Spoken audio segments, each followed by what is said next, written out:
ہے کہ تم اس بات پر اعتراض کیوں کر رہے ہو؟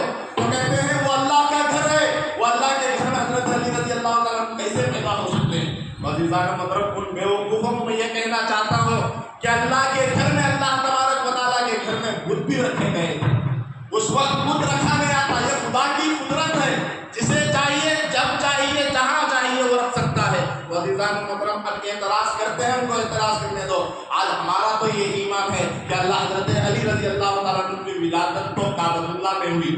عزیزان محترم جو ماننا چاہتے ہیں وہ مانے، جو انکار کرنا چاہتے ہیں وہ انکار کرے۔ تو عزیزان محترم پھر حضرت علی رضی اللہ تعالیٰ عنہ کی جب ولادت ہوتی ہے، آپ جانتے ہیں کہ حضرت علی رضی اللہ تعالیٰ عنہ جب اس دنیا میں آئے تو اپنی آنکھوں کو نہیں کھولا، آپ نے رویا تک نہیں۔ یہ سارے لوگ جانتے ہیں اور تاریخ کی کتابوں میں یہ لکھا ہوا گیا ہے کہ حضرت علی نے اپنی آنکھوں کو نہیں کھولا اور وہ اپنی آواز نکال کر رو نہیں رہے تھے۔ تو عزیزان محترم سارے لوگ پریشان ہو جاتے ہیں، کہیں یہ بچہ مرنے والا ہوگا، کہیں یہ بچہ مرنے والا ہوگا۔ تو عزیزان محترم ذرا غور کریں، اس ماں پر غور کریں جن کا نام حضرت فاطمہ بن اسد بیان کیا جاتا ہے، جو حضرت علی رضی اللہ تعالیٰ عنہ کی والدہ ہے۔ یہاں تک کہ اللہ کے رسول صلی اللہ علیہ وسلم نے ارشاد فرمایا، جب میری والدہ کا انتقال ہوا، کوئی میرے والدے کے مقام پر ٹھہر کر میری دیکھ بھال کیا تو وہ بی بی فاطمہ بن اسد ہے، یعنی حضرت علی رضی اللہ تعالیٰ عنہ کی والدہ ہے، جو اللہ کے رسول صلی اللہ علیہ وسلم کو ماں بن کر پالتی ہے۔ تو عزیزان محترم بی بی فاطمہ بن اسد کے پاس اللہ کے رسول صلی اللہ علیہ وسلم جاتے ہیں، جا کر پوچھتے ہیں میرا بھائی پیدا ہوا ہے، لائیے میں اسے دیکھنا چاہتا ہوں، میں اس کا دید کرنا چاہتا ہوں، میں اس کا دیدار کرنا چاہتا ہوں۔ تو عزیزان محترم اللہ کے رسول صلی اللہ علیہ وسلم حضرت ابو طالب کے گھر میں جاتے ہیں اور بی بی فاطمہ سے اپنے بھائی کی طلب کرتے ہیں۔ تو عزیزان محترم بی بی فاطمہ فرماتی ہے یہ بچہ جب سے پیدا ہوا ہے نہ اپنی آنکھوں کو کھول رہا ہے، نہ آواز نکال کر رو رہا ہے، ایسا معلوم ہوتا ہے اس کی سانس تو چل رہی ہے، یہ گونگا اور اندھا پیدا ہو چکا ہے، یہ گونگا اور اندھا پیدا ہو چکا ہے۔ جیسے ہی اللہ کے رسول صلی اللہ علیہ وسلم کو اپنے گود میں لیتے ہیں، ذرا اس وقت کا آپ حالات سوچیں، آپ اس وقت کی حالات سوچیں۔ اللہ کے رسول صلی اللہ علیہ وسلم کے گود میں جیسے ہی حضرت علی رضی اللہ تعالیٰ عنہ کو اس معصوم بچے کو رکھا جاتا ہے، تو عزیزان محترم جیسے ہی اللہ کے رسول کے دستانے مبارک لگتے ہیں، اللہ کے رسول کا سینہ لگ جاتا ہے، حضرت علی رضی اللہ تعالیٰ عنہ اسی وقت اپنی آنکھوں کو کھولتے ہیں اور بیان کیا جاتا ہے جب سے پیدا ہوئے اس وقت سے علی نے آنکھوں کو نہیں کھولا۔ پہلی مرتبہ آنکھوں سے آنکھ کھولتے ہیں تو دیکھتے ہیں تو وہ سوہا جیسا مکڑا دیکھتے ہیں، رسول اللہ کا مکڑا دیکھتے ہیں۔ علی اس دنیا میں آتے ہیں تو سب سے پہلا چہرہ کسی کا دیکھتے ہیں تو وہ نبی کا چہرہ دیکھتے ہیں۔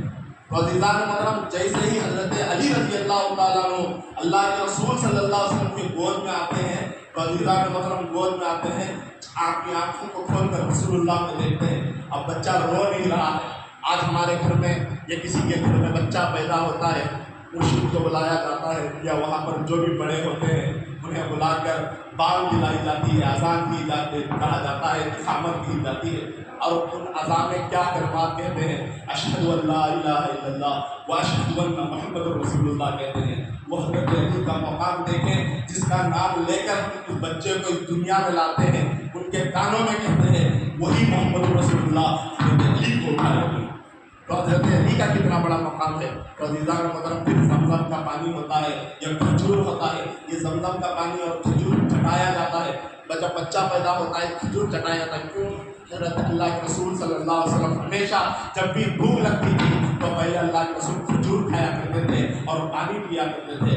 یہی سنت کو آج ہمارے پاس رکھا گیا ہے۔ تو عزیزان محترم جب حضرت علی رضی اللہ تعالیٰ عنہ کو کھجور یا زمزم سے آپ کا روزہ کھلانے کی باری آئی تو عزیزان محترم اللہ کے رسول صلی اللہ علیہ وسلم نے فرمایا انہیں کھجور سے روزہ نہیں کھلایا جائے گا، بلکہ اللہ کے رسول اپنا منہ کھول کر اپنی جیب جو ہوتی ہے، اپنی جیب جو ہوتی ہے حضرت علی رضی اللہ تعالیٰ عنہ کی زبان پر ڈالتے ہیں، حضرت علی رضی اللہ تعالیٰ عنہ اس زبان کو چوستے ہیں۔ تو عزیزان محترم لوگ دیکھنے والوں نے تو دیکھا کہ اللہ کے رسول کے منہ سے وہ لعاب دہن وہ جو نوش فرما رہے ہیں، لیکن عزیزان محترم ایسا نہیں بات ہے، بلکہ خدا کی یہاں پر قدرت کی اللہ تبارک و تعالیٰ نے نبوت کو ولایت میں جو شامل کر رہا تھا، سب سے پہلے حضرت علی کے جسم پر کوئی لقمہ گیا تو وہ نبی کا لقمہ گیا۔ سبحان اللہ۔ تو عزیزان محترم اللہ کے رسول صلی اللہ جیسے ہی لعاب دہن اللہ کے رسول کا وہ چکتے ہیں حضرت علی رونے لگ جاتے ہیں، رونے لگ جاتے ہیں۔ تو عزیزان محترم حضرت علی رضی اللہ تعالیٰ عنہ جب اپنی جیسے ہی لعاب دہن لگ کر رونے لگ جاتے ہیں تو سمجھ جاتے ہیں کہ حضرت علی رضی اللہ تعالیٰ عنہ بول بھی سکتے ہیں، رو بھی سکتے ہیں اور دیکھ بھی سکتے ہیں۔ تو یہ حضرت علی رضی اللہ تعالیٰ عنہ کی ولادت کا موقع تھا۔ تو عزیزان محترم بہت ساری روایتیں آپ کو ملیں گی، کیا کوئی اللہ